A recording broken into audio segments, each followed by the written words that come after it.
Follow me on Instagram for more updates. Hi everyone, and welcome back to my YouTube channel. My name is Cecilia van Beek.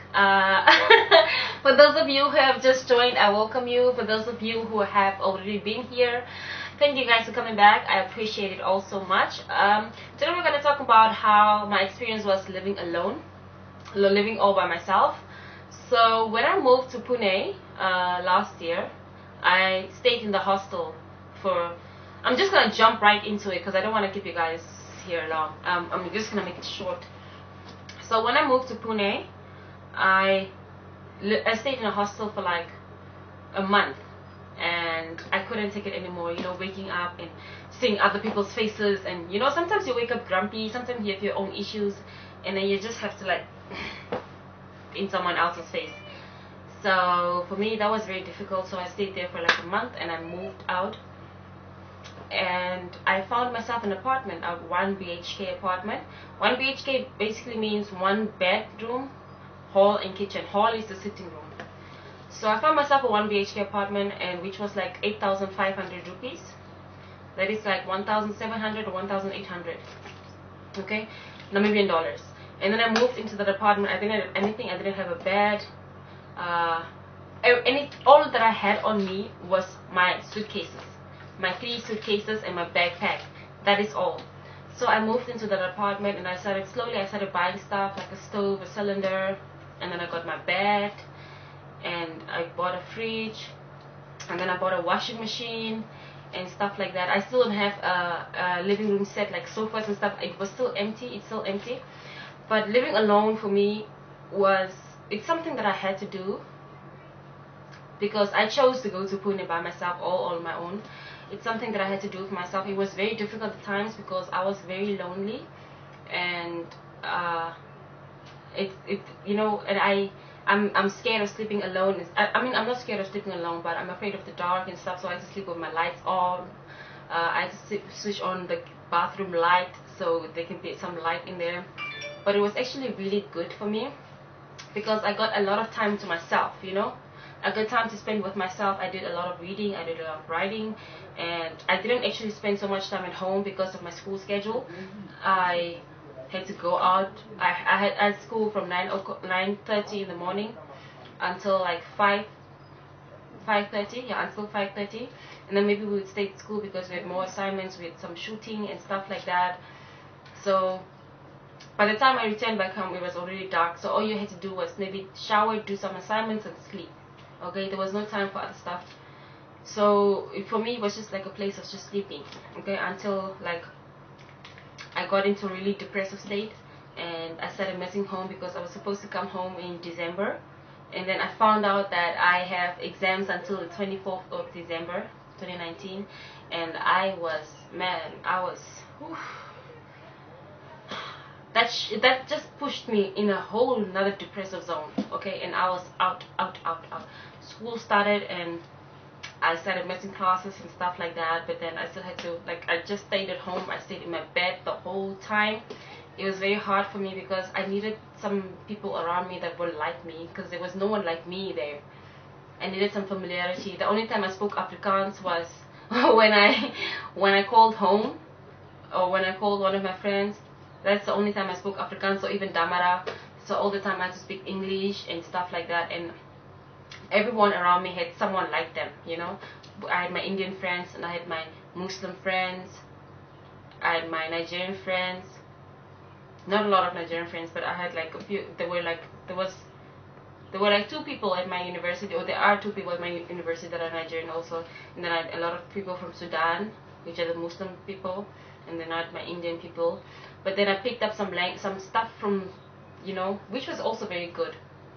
And not a lot of people came to visit my house because I didn't have furniture, also because I didn't invite anyone over, because I felt like the only place they will sit was on my bed. So I was like, I didn't invite people over, but I had like friends who cared about me, who would invite me over to their houses to chill, you know, text me and say, are you okay, you know, if you're feeling alone, you can come over. And I would go sleep over or stay over for a few days at my friends' houses and stuff like that. I know Ramadan, my one friend from Djibouti, he would always invite me He wouldn't actually invite me. I invited myself to his house all the time, and I would stay there for like maybe a whole weekend or something like that. And yeah, he would let me stay at his house, and it was very chill. He would come and check up on me and stuff like that, because I used to tell him that I feel so lonely, you know. And I used to call my parents all the time. I called my parents every day of my life. I called my parents every day. I called my family every day, and they were like, "What is going on with you? Like, we don't have enough data, man. Like, we cannot communicate with you every day." Like, I used to call my aunt and be like, "I'm so lonely," and stuff like that, and she was like, "Girl, I don't have enough data for this conversation, okay? So we'll text, because when I get on call, when I call them, I would be on the phone for hours. We'll talk for hours." And then she'll be like, "My data is almost finishing, bro. Like, I cannot." So it was very difficult for me not going home in December and spending Christmas. I spent Christmas doing what? I did nothing on. Oh, I went out on Christmas Eve. Christmas Eve. That evening I went out. And then after that it was just normal again. And then New Year's, I spent New Year's in bed with my friend Atiti. She's an Indian. Atiti Muskan. She's an Indian, and we spent Christmas in bed watching movies and eating snacks and junk food, and we went up for fireworks, and that was pretty much it. But living alone, it was really hard, but it was needed, okay? And I know when I go back again, I'm definitely gonna be staying alone again. I'm gonna find myself a new apartment again, because I moved out of the other one when I came back for the holiday. I'm gonna find myself a new apartment again, and I'm gonna have to stay alone again. But now I'm used to that, which is very good. I'm used to being on my own. Now I'm like this independent person. So yeah, and I don't know how I mean, I cannot deal with roommates and housemates and stuff like that, because all my life I had like cousins staying at my house, and I had to share a bed, and I had to share, you know, everything. So for me it was actually a good thing, but it was also very lonely. Yeah, because when I was in Bangalore, I stayed with my cousins, right?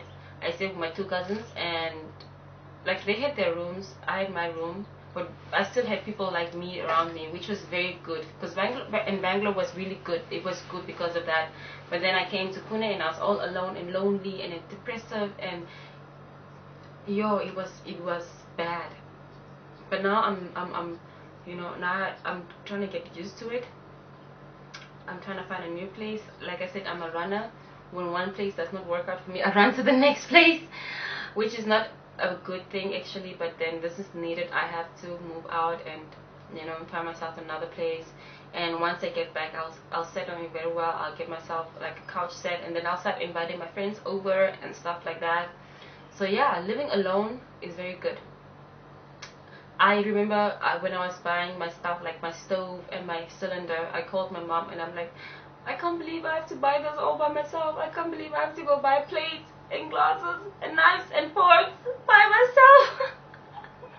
And that is not even it. Groceries. When I had to go buy groceries, I always make a list, and I'm like, "Oh my God, is this what my mom goes through every time?"